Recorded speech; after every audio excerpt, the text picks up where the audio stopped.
Welcome back to the TV show, everybody. I am Brian Lee Durfee, author of The Forgetting Moon and The Blackest Heart. Both of these books published by Simon & Schuster's Saga Press. Today I'm going to be reviewing Merciless, book number 3 in Richard Montanari's Kevin Brine and Jessica Bolzano mystery series set in Philadelphia. I think the official title of the series is called his Philadelphia Mystery Series.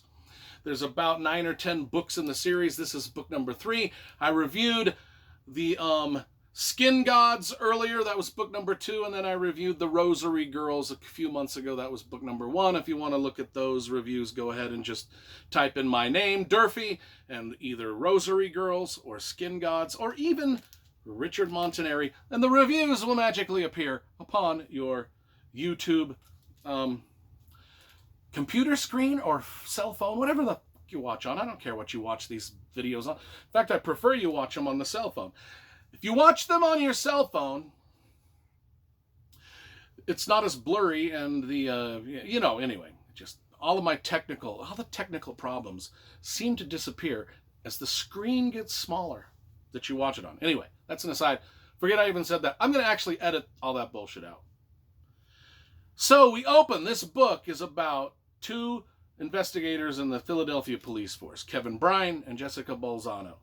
Now, and if we followed them for their first 2 books, and they've had some adventures. Now we're in the 3rd book. It opens up with a hostage situation. In fact, I will tell you, it opens up with Kevin Brine, the one guy, and there's a hostage situation. And I wasn't expecting this. This opening scene is the most brutal, dark, grim, gut-punching opening chapter to a book I have ever read, and I have read a fucking lot of books, folks. I have read like 5,000. This is my library upstairs, which has about 3,000 books in it. My library downstairs has about another 2,000 books. And when I tell you that the opening scene to this novel is more harrowing and unexpected and heartbreaking than anything that I've ever read, that says something. So immediately I'm invested in this story. It left me breathless. It did. And I was just like, oh my God. Oh my God. Anyway, then we jump to Jessica Bolzano, and she is just in contrast to the brutal scene we've just been through. We go to Jessica Bolzano and her perspective of she's just getting her daughter ready for school. She's married to a cop herself. So 2 policemen raising a young girl, and they're just sort of milling around the house, getting breakfast together. It's a really cute scene, a really nice. It's very a contrast in brutality and just sweetness right there in the first couple chapters. And it really sort of set me off balance for the rest of the book. Because then in the 3rd chapter, there's a dead body that's found. And I'm going to read the very first... I can't remember the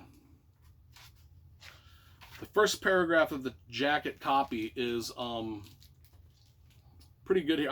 In fact, why don't I just read the whole... This is a very, very complex plot. So rather than me just stumble through it like I was about to, let me just read the jacket copy, and then we'll give this a review.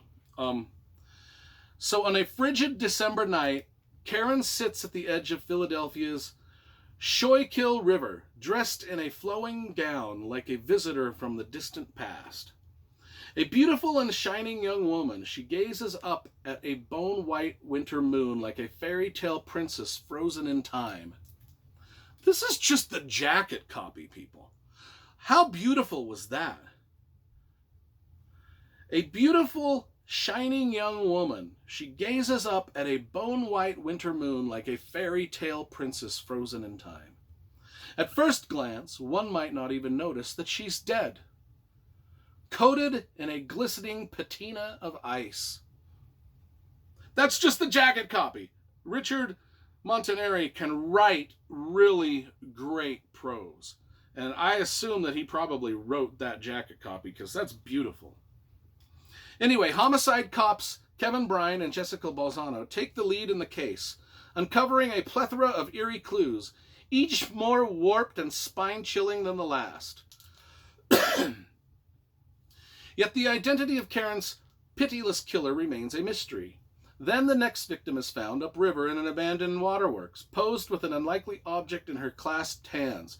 Struggling to link the victims and make sense of the madman's agenda, Bryan and Bolzano follow his twisted trail, which stretches into a past of dark times forgotten all but a few. Now that past roars back into the present with a vengeance as the ingenious killer unleashes a torrent of rage upon the streets of Philadelphia. As Bryan and Bolzano sift through suspects and clues, they unearth shocking secret history, a legacy of malevolence and cold-blooded retribution dating back 20 years. And the farther they make their way up the body-strewn banks of the Schuylkill River, the closer they get to a villain from their worst nightmare, and evil as patient as he is merciless. Yes, there's a lot going on in this book. A lot of twists and turns. It's a great mystery. I compare these books a lot to the Dennis Lehane, Kenzie, and Gennaro series. You know, the interplay between Kevin Bryan and Jessica Bolzano is a lot like the Kenzie and Gennaro characters in Dennis Lehane's series. I absolutely adore these books. They are some of the best, most brutal, most twisty and turny and unexpected books that I've come across in a long time.